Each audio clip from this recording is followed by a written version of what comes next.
नमस्कार दोस्तों, स्वागत है आपका लर्न इंग्लिश इजीली चैनल में। Welcome back to learn English easily channel.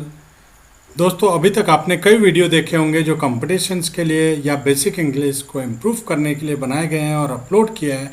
अगर आपको वीडियो पसंद आया तो लाइक करना, शेयर करना और चैनल को सब्सक्राइब करना बिल्कुल ना भूलिए।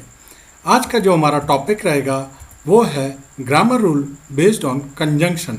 हम कंजंक्शन के 7 बहुत ही इंपॉर्टेंट रूल को पढ़ेंगे जो हर एग्ज़ाम में आते हैं, चाहे वो कॉम्पिटिटिव एग्ज़ाम हो, चाहे वो आपके एंट्रेंस एग्ज़ाम हो। दोस्तों, इस रूल को बिल्कुल याद कर लीजिएगा, बहुत काम आने वाला है। रूल नंबर 1 बोलता है 2 conjunctions should not be used in the same sentence. अभी अगर आपको कंजंक्शंस के बारे में नहीं पता है तो चैनल के प्लेलिस्ट में जाके ऑल चैप्टर के अंदर में कंजंक्शन के ऊपर एक वीडियो बनाया गया है, उसे पूरा देख लीजिएगा। आपको सारे कंजंक्शन वर्ड मिल जाएंगे और कंजंक्शन के बारे में मिल जाएगा। यहाँ पर हम सिर्फ समरी डिस्कस कर रहे हैं जो आपके एग्जाम में बहुत ही इंपॉर्टेंट रहेगा। और अगर इसका पीडीएफ जेब में रखकर भी आपने याद कर लिया तो 5 से 6 मार्क्स तो आसानी से स्कोर हो जाता है एरर वाले क्वेश्चंस में। दोस्तों, इसका मतलब था कि 2 कंजंक्शन को आप एक सेंटेंस में इस्तेमाल नहीं करेंगे। एग्जाम्पल देखिए, although she was tired but she still went on working. यहाँ पर क्या गलती है? गलती ये है, ऑल्दो एक कंजंक्शन है बट दूसरा कंजंक्शन है। और रूल ये बोलता है कि एक सेंटेंस में 2 कंजंक्शन नहीं यूज़ कर सकते। तो आंसर हो जाएगा आपका although she was tired she still went on working. आइए रूल नंबर 2 देखते हैं। Both should be followed by and it should be used in the positive sense.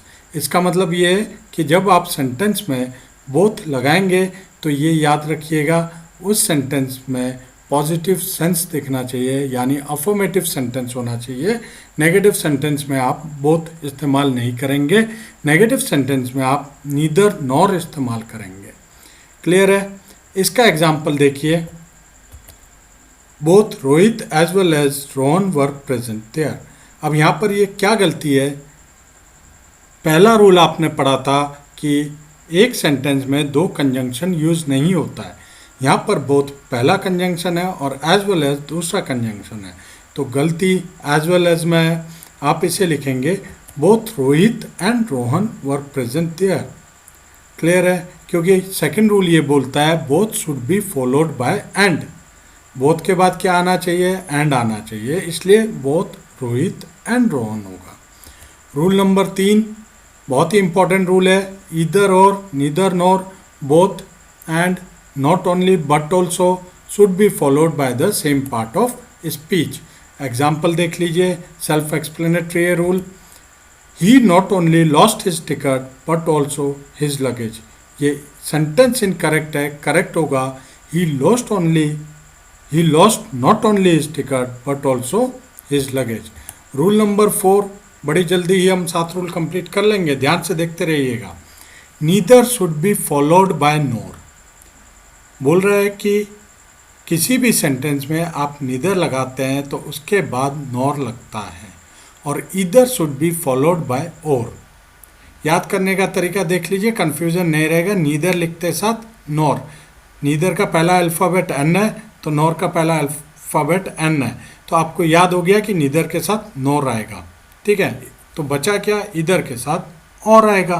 Both this should not be confuse, मतलब इसमें कोई confusion नहीं होना चाहिए। आगे आइए, एग्जाम्पल देखिए इसका। ही वॉश नीदर हिज हैंड्स और हिज फेस। ये सेंटेंस गलत है। कहाँ पर गलत है? नीदर के साथ नॉर आता है, तो जो और यूज़ हुआ है वो गलत है। राइट आंसर होगा he washed neither his hands nor his face. Rule number 5 बहुत ही आसान है, ध्यान से देखते रहिएगा। No sooner should be followed by than not by but और देन। ये बोल रहा है कि जिस सेंटेंस में भी नो सूनर इस्तेमाल होगा उसके बाद देन आएगा। कौन सा वाला? THAN, then, not by but और देन। मतलब आप नो सूनर के बाद बट या देन THEN देन वाला नहीं लगा सकते, आपको THAN देन लगाना है।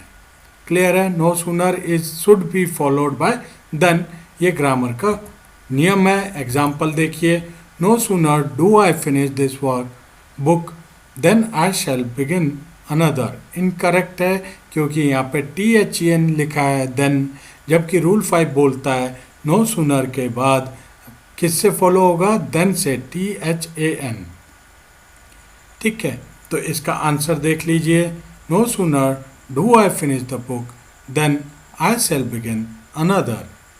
आइए रूल नंबर 6 देखते हैं, जो कि बहुत ही इंपॉर्टेंट रूल है। Hardly and scarcely should be followed by when और बिफोर।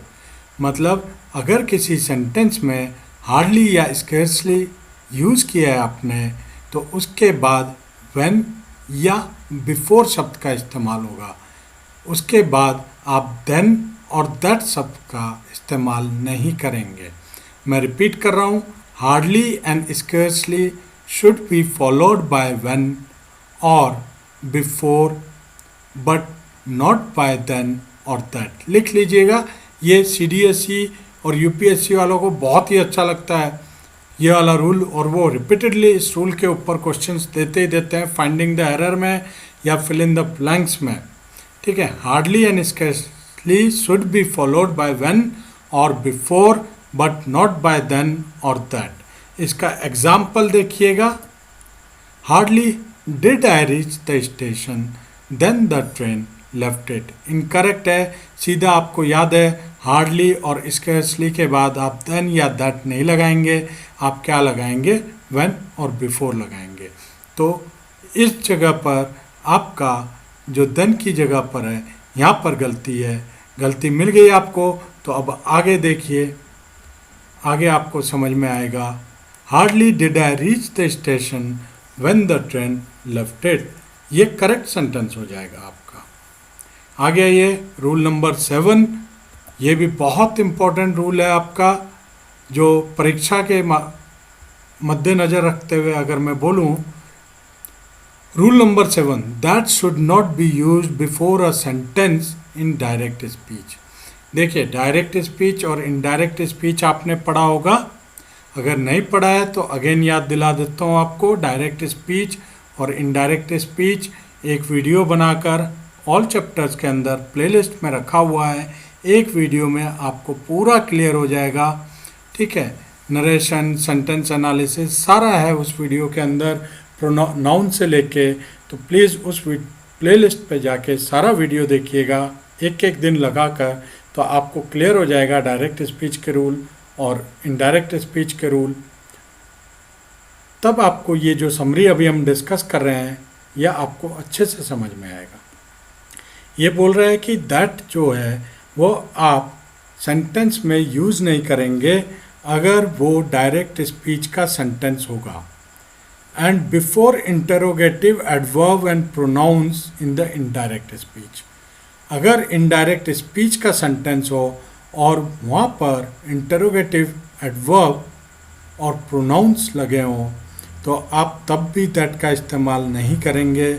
और डायरेक्ट स्पीच का सेंटेंस हो और तब भी आप दैट का इस्तेमाल नहीं करेंगे उस सेंटेंस में। किससे पहले, should not be use before a sentence, sentence के स्टार्टिंग में। अब इसका एग्जाम्पल देखिए, एग्जाम्पल बहुत आसान है। He said that I shall go there. Incorrect है, आंसर होगा he said I shall go there. Clear है यहाँ तक? ही सेड, आपने क्या रिमूव किया, that, I shall go there, तो ही सेड दैट नहीं होगा।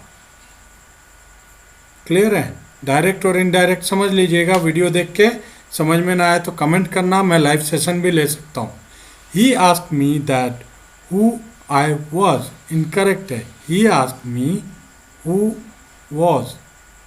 तो ये प्रोनाउन जो आपने पढ़ा था, इंटरोगेटिव प्रोनाउन या इंटरोगेटिव एडवर्ब्स एंड प्रोनाउन, वो इनडायरेक्ट स्पीच पे नहीं लगेगा दैट।